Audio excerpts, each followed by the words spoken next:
Друзья, привет! С вами Александр Высоцкий, предприниматель, основатель акселератора «Бизнес Бустер» и автор книги об управлении. Сегодня на моем канале я отвечаю на те вопросы, которые вы мне задаете в комментариях на YouTube под моими видео, в Инстаграме и в моем Телеграм-канале. И это вопросы от владельцев бизнеса, и это вопросы о бизнесе. Вопрос задает Ирина. Вот что она пишет. У нас с мужем кафе с детской зоной в Каталонии, Испания. Кафе сделали максимально красивым, стильным по нашим возможностям и в соответствии с местными заведениями. Большущий акцент на чистоту, качество и при этом цена, как у многих в городе, местами даже ниже. Однако народ не особо ходит, по утрам вообще народа нет, хотя кофе у нас лучший в городе и парковочных мест полно. Народ выбирает старые грязные забегаловки или центр, где нет ни одной возможности припарковаться и особой еды толковой нет.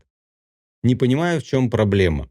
Это менталитет такой у людей, и нет смысла с этим бороться. Лучше продать и открыть в большем городе. Или можно развивать, но тогда развивать как?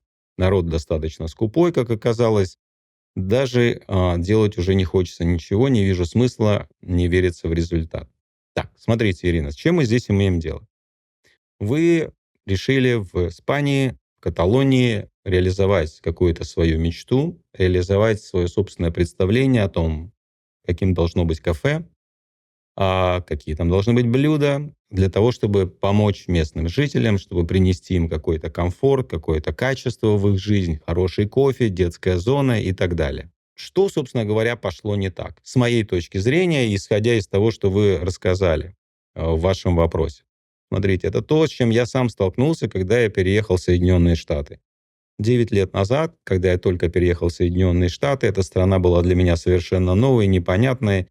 Я приехал в Нью-Йорк, прожил там несколько лет. Я помню свои первые впечатления от кофешопов, от ресторанов, от каких-то фастфудов. И вы знаете, все, на что я смотрел, выглядело довольно странно. И больше всего меня удивляло то, что американцы, местные жители, нью-йоркцы, меня удивляло их отношение к ресторанам, к их отношение к кофешопам. Если мы говорим о кофешопах, насколько эти кофешопы зачастую выглядят простецкими, и тем не менее там стоит очередь. Меня удивляло то, что, проходя по 9-й авеню, я видел какие-то новые открывающиеся заведения с потрясающим дизайном, очень красивые, чистенькие, с красивым современным меню, и при этом абсолютно пустые. Смотрите, я не знаю, какая культура потребления в Испании, в Каталонии. Я никогда в Испании не жил.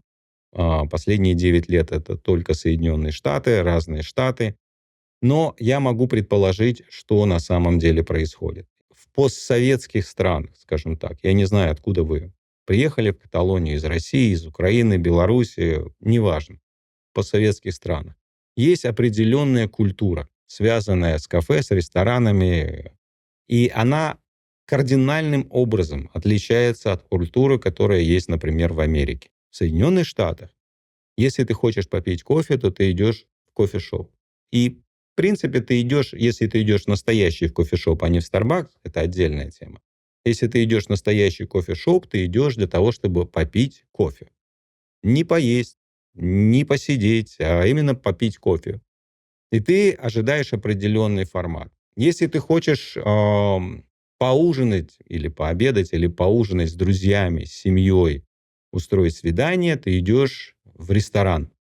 И это совершенно другой формат. И я уверен, что многие из вас, ребята, были в Соединенных Штатах и обращали внимание, что обычные рестораны, довольно популярные рестораны, в которые американцы ходят там каждый вечер, рестораны, которые становятся уже какой-то даже семейной традицией, они выглядят необычайно просто. И самое главное, что там ценят, это ценят определенный сервис, определенное обслуживание и еду. А сам ресторан может выглядеть довольно простецки. И то, что в вашем вопросе, например, сказано, детская площадка. Я могу вам сказать, что я в Майами знаю всего пару ресторанов, у которых есть какая-то детская площадка, помещение для детей. Для родителей с детьми это необычайно удобно. Но их всего парочка. И это оба русских ресторана. что значит русские рестораны? Это не значит, что там подают русскую еду или что владельцы являются русскими. Я не знаю, кто ими владеет. Украинцы, казахи и так далее. Это значит, что они ориентированы как раз на целевую аудиторию с определенным менталитетом. С менталитетом людей, которые приехали из постсоветских стран. И, кстати, таких людей довольно много. Потому что вообще в Майами, я думаю, десятки подобных ресторанов, ориентированных именно на эту целевую аудиторию. Но только в 2 из них есть детские площадки. И мы туда время от времени с моими друзьями, у которых маленький ребенок, мы туда время от времени заезжаем, это необычайно удобно. Почему я вам об этом рассказываю? Потому что очень часто мы, как предприниматели, мы попадаем в такую ловушку. Мы приезжаем, как говорится, со своим самоваром в гости. Мы переезжаем в другую страну, и мы не понимаем этих особенностей. Мы, например, не понимаем, почему в Испании местные жители, они вообще не кайфуют от нашего заведения, от нашего ресторана. Мы сделали все очень красиво, мы сделали детскую площадку. Почему они это игнорируют? Что с ними не так? Они жадные? Нет. Просто в их представлении, я сейчас не говорю о том, хорошо это или плохо. Я просто говорю о том, что в их представлении ресторан и детская площадка это просто из разных вселенных. Ну, по крайней мере, в Америке это так. То есть это просто из разных вселенных. То есть ни один американец не предполагает, что в ресторане может быть детская площадка. Это не является для него преимуществом. Для него, если ему сказать: Джон, мы идем в ресторан, там есть детская площадка, он скажет: что? Что? Зачем? Как? Что это? У него, понимаете, у него сломается вся его система мышления. То есть мы идем на какое-то место, которое для детей? Нет, вы понимаете, под эти форматы, под это представление заточена вся жизнь. Поэтому они не идут просто в ресторан с детьми, и все.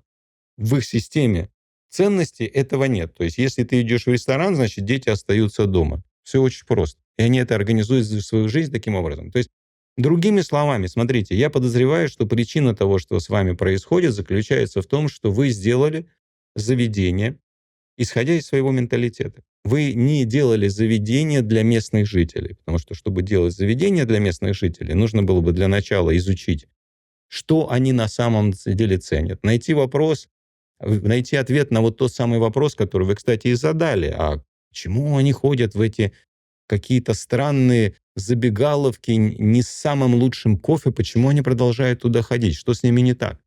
То есть нужно найти ответ на этот вопрос. И только получив ответ на этот вопрос и понимая менталитет местный, можно создать заведение собственно говоря, под их вкусы. И тогда рассчитывать на то, чтобы получить большое количество посетителей. Какой совет я могу вам дать? Я не думаю, что вам нужно прямо там закрывать и создавать там что-то другое. Я не думаю. Я думаю, что имеет смысл, так как вы создали какое-то годное кафе, и, судя по всему, оно хорошее, привлекательное, почему бы вам не ориентироваться на русскоязычную публику? Да-да-да, многие мигранты, знаете, уезжают за рубеж и думают: вот я уеду за рубеж, и я буду делать бизнес, и я буду делать сразу, ориентируясь на местную публику, на местных клиентов. Работать с мигрантами я не буду, потому что это, дескать, как бы ниже моего достоинства, и как бы это не соответствует моим целям. Ну, такое может быть. Я встречал таких ребят. В то же время я встречаю огромное количество предпринимателей, которые работают на иммигрантов, работают на иммигрантов из постсоветского пространства и создают прекрасные кафе, рестораны, бизнесы. Вокруг меня несколько таких заведений в Майами. Вот прямо через дорогу Pipe Lounge. Там постоянно, там, конечно, не только люди из постсоветских стран, там не только иммигранты тусуются. Когда я говорю иммигранты, это не те, кто обязательно вчера приехал, это те, кто десятилетиями живут по Америке, но тем не менее они предпочитают эти заведения. Или там через мостик переехать, там будет Hubble Bubble, тоже очень знаменитое место. Недавно открылось из такого рода заведений еще Да Винчи, неподалеку, там, в Холливуде. Те же, по-моему, ребята, что Hubble Bubble. То есть эти ребята развиваются, эти ребята процветают, у них полно людей, их ценят, они приносят много пользы. И я думаю, процентов 20-30 посетителей у них все-таки как бы прямо американские американцы или люди там из других культур. Но, тем не менее, ядро составляет люди, потребители, клиенты или как гости в этой области. Принято говорить, гости, которые являются иммигрантами из постсоветских стран. Ну и что ж, это прекрасная публика. Вы понимаете, что это прекрасная целевая аудитория? Потому что это те люди, которые как раз и оценят то, что вы создали, которые оценят вашу площадку для детей, которые оценят ваше меню, которым вечно не хватает, ну, по крайней мере, в Америке так происходит, вечно им не хватает какой-то красоты, эстетики, дизайна в ресторанах. Они жалуются по этому поводу, они по полной программе оценят то, что вы создали. Тем более, понимаете, так как это узкая достаточно целевая аудитория, ну, минусом узкой целевой аудитории, естественно, является ее размер и покупательная способность. Но плюсом такой целевой аудитории является то, что этой целевой аудитории ваше заведение достаточно легко продвигать. Понимаете? Вы делаете меню на русском языке, вы делаете рекламу на русском языке, вы заходите в группы на Facebook, например, в группе Фейсбука, которая называется «Русские в Каталонии», 1300 подписчиков. Всего в группах русскоязычных или иммигрантов из постсоветских стран там около 50 тысяч людей. Вы начинаете выходить и продвигаться на мероприятиях для русскоязычных людей. Вы входите в контакт с местными ютуберами, инстаграмерами, путешествующими ютуберами, инстаграмерами и так далее. И ваше заведение становится известным среди русскоязычной публики, среди выходцев из постсоветских стран. Поэтому я думаю, что на самом деле, так как вы уже это сделали, и изменить это, возможно, даже не имеет смысла изменять. Возможно, вам надо стать просто еще более ориентированными на иммигрантов. То есть еще это больше усилить с точки зрения рекламы, с точки зрения продвижения, меню, русскоговорящие официанты обязательно. Люди, которые только-только переехали в Америку, например, они как-то вот, у них есть такое, знаете, отношение. Я уже переехал в Америку, почему мне нужен русскоязычный официант? А люди, которые прекрасно говорят по-английски, которые прожили здесь много лет, они кайфуют, когда у них русскоязычный иммигрант, русскоязычный официант. Просто по той причине, что с ним можно поболтать на языке, на котором ты обычно не разговариваешь. Понимаете, в этом есть какая-то ностальгическая такая нотка. Это создает определенное отличие для этого заведения, это создает определенное очарование и так далее. Я сразу оговорюсь, я понятия не имею, какой на самом деле объем рынка, там, где вы находитесь, какое количество людей потенциально вы можете привести в свое заведение, но, возможно, оно достаточное для того, чтобы заполнить его процентов на 70, а там, глядишь, и местные подтянутся. Я вам очень рекомендую, посмотрите на эту идею. И, возможно, то, что вы считаете багом, проблемой, это то, что местным не заходит в ваше заведение. Может быть, это является на самом деле возможностью, потому что таких заведений больше нет. Возможно, в это время людям, которые живут неподалеку, выходцам из постсоветских стран, на самом деле это заведение понравится, оно станет культовым. Они там будут собираться, они там будут тусить, устраивать какие-то бизнес-встречи, устраивать какие-то просто встречи, семейные вечера, ужины, свадьбы, празднования и все такое, и будут необычайно вам благодарны. Просто посмотрите на это. Попробуйте изменить свою точку зрения. Вполне возможно, что это будет решением. Ну, а вообще вывод здесь такой. Смотрите, когда вы начинаете бизнес в какой-то новой стране, особенно этим страдают почему-то люди, у которых есть деньги. Понимаете, у меня есть деньги, у меня там есть несколько сотен тысяч долларов, я приехал в другую страну, и я тут же рванулся делать бизнес. Не делайте этого. Начните с исследования целевой аудитории, с исследования поведения. Не считайте, что вы умнее или лучше понимаете, чем те рестораторы, которые здесь работают десятилетиями. Не считайте, что вы изобретете какой-то совершенно невероятный секрет раствора обязательно, понимаете, и вмиг станете популярными, или что то, что вы предлагаете, станет лучше и победит их в конкурентной борьбе. Начните с исследованием их целей, мотивов. Очень хорошо работает просто прямое копирование работающей модели. Я бы сказал, что прямое копирование какой-то работающей модели — это очень умный подход.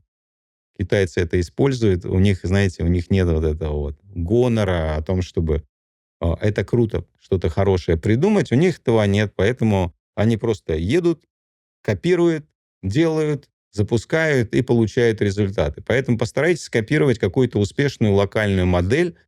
Ну и в конце концов, самый эффективный способ, как открыть бизнес в другой стране и не подорваться вот на этой мине, это просто купить уже работающую компанию. Купить работающую компанию и начать ее развивать, что абсолютно реально. Я надеюсь, что мой ответ вам поможет. Я не говорю, что это истина в первой инстанции, просто подумайте над этим. Подумайте, посмотрите, как вы к этому подходите. Если вы относитесь вот как раз к иммигрантам, которые переехали или собираются переезжать в другую страну, послушайте. Возможно, вам это позволит сохранить много денег, а я надеюсь, что еще много денег заработать. Вопрос задает Дмитрий. Дмитрий, агентство недвижимости, передал в управление свой бизнес наемным менеджерам в Киеве и переехал в Европу. И вопрос. Какие действия предпринять для старта бизнеса в Германии? Переехал в Германию. Ага. Так, пишет, уже изучаю, как работают конкуренты, активно учу язык. Ну что, Дмитрий молодец. Дмитрий начал с того, чтобы прокачать немножко свой язык и понять, как работает конкурент. Кстати, по поводу языка, вы знаете, это интересная штука. Вы можете научиться безупречно абсолютно говорить на иностранном языке. На это потребуется пару лет упорной работы. Только этого и только изучения языка абсолютно точно недостаточно для того, чтобы понять культуру, понять привычки, потребительские привычки, понять отношения, знаете, вот эту точку зрения местного потребителя в отношении того, что хорошо, что плохо, что ценно, а что не ценно. Я вам расскажу историю. А, это очень смешно. Потому что я разговаривал со своим другом, его зовут Кирк. Кирк много путешествует в разных странах, и еще до войны он ездил и в Россию, и в Украину, и в разные такие страны бывшего СССР.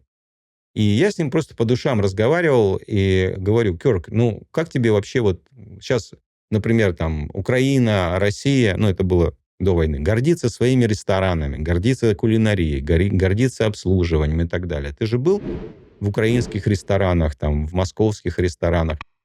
Как тебе это? Вот с той американской точки зрения, как тебе эти самые лучшие рестораны? Ну и мы говорили о конкретных заведениях, я сейчас не буду их называть. И Кёрк так подумал. Со мной он абсолютно адекватно общается. То есть, если бы это был какой-то незнакомый человек, он бы сказал, конечно, да, это прекрасно, фантастика и все такое. Я говорю: Кёрк, как на самом деле?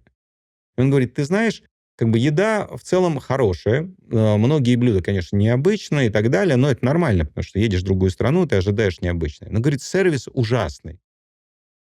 То есть официанты и сервис просто ужасный. И вы знаете, и тут бац! Я вспоминаю, что примерно то же самое говорят люди, которые, например, приехали из Киева или из Москвы в Америку, и они то же самое говорят об американских ресторанах. Как так? Как это понять? Наши бывшие соотечественники говорят об американских ресторанах, что у нас в Америке нет сервиса. И американец, который попадает там в Киев или в Москву, он говорит, что нет сервиса. И я начал его расспрашивать. А что такое для тебя сервис? Знаете, что такое для американца, например, сервис? Для американца сервис — это когда официант обслуживает тебя как своего гостя, как будто ты к нему домой пришел, как друга. То есть, понимаете, у него прямая открытая коммуникация. Он с тобой практически за панибрата. Он с тобой обязательно какими-то шутками перекинется, что-то расскажет. Ты можешь ему вопросы позадавать, он тебе от всей души ответит. И для американцев вот это сервис. А почему ребята из постсоветских стран, приехав в Америку, говорят, что в Америке нет сервиса? Потому что они ожидают, что они свистнут, официант прибежит, станет по стойке смирно, спросит, что вам надо, босс, ни слова не говоря, принесет все и не будет задавать лишних вопросов. И для них это показатели сервиса. Абсолютно разные ожидания от сервиса. И я не говорю, что какое-то из этих ожиданий является хорошим, а какое-то ожидание является плохим. Да наплевать. Мы люди бизнеса. Нам самое главное понимать, какие ожидания для того, чтобы это предоставить, и для того, чтобы наш бизнес мог развиваться. То есть я не судья, что является правильным или неправильным. Поэтому, да, я говорил о том, что потратив пару лет, вы можете изучить язык, и вы можете научиться говорить на нем, но для того, чтобы погрузиться в культуру, этого недостаточно, особенно в вашем бизнесе. Для этого нужно глубже нырнуть. С любым уровнем языка, кстати. И поэтому мой совет такой: когда вы хотите начать бизнес в новой стране, приедьте в эту страну, переезжайте и пойдите работать. Найдите просто работу наемным сотрудником. Да не важно, что вы миллионер. Абсолютно не важно на самом деле, что вы владели компанией, у вас там были сотрудники где-то, и там они еще где-то остались, эта компания работает. Это не имеет никакого значения. Вы хотите делать бизнес там в кабельных сетях, коммуникациях. Вы идете и работаете в такой компании. Понимаете, вы хотите понять там или развиваться дальше, открывать свой бизнес в общепите. Вы идете, работаете в общепит. Вот и все. И работаете там хотя бы год. Для чего? Для того, чтобы погрузиться, для того, чтобы увидеть этот бизнес изнутри, для того, чтобы понять, как он работает, увидеть все детали. Вы не приобретете там какое-то большое количество теоретических знаний, но вы узнаете о тысяче очень важных мелочей, которые вам придется принимать во внимание, когда вы открываете свой бизнес. Поэтому очень рекомендую. Если вы хотите погрузиться в культуру по-настоящему, в какой-то индустрии, в какой-то стране, просто пойдите туда для начала и поработайте. Это первый шаг.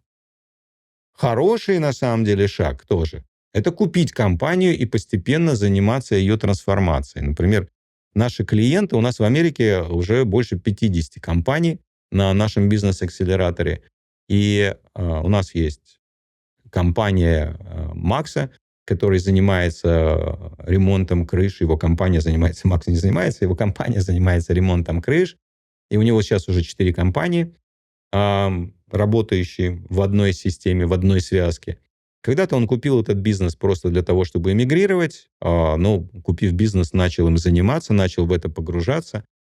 И Сергей, который купил компанию строительную тоже, и порядка 1,5 лет он в нее погружался, потом и тот, и другой, они пришли к нам на акселератор, мы помогли им развиваться, но что они первое время делали? Они просто в это погружались, они наблюдали, они потихоньку там общались, они потихоньку накапливали опыт и так далее. Потому что когда вы идете работать в какую-то индустрию, у вас понимание культуры появляется, у вас появляется репутация, у вас появляются связи. Кстати, существует довольно много видов бизнеса, где нужны какие-то лицензии. И, как правило, для получения лицензии нужен, опять же, опыт работы в этой индустрии. Если вы там работали в строительной компании, например, там годик поработали, вы можете получить лицензию и там открыть собственную компанию.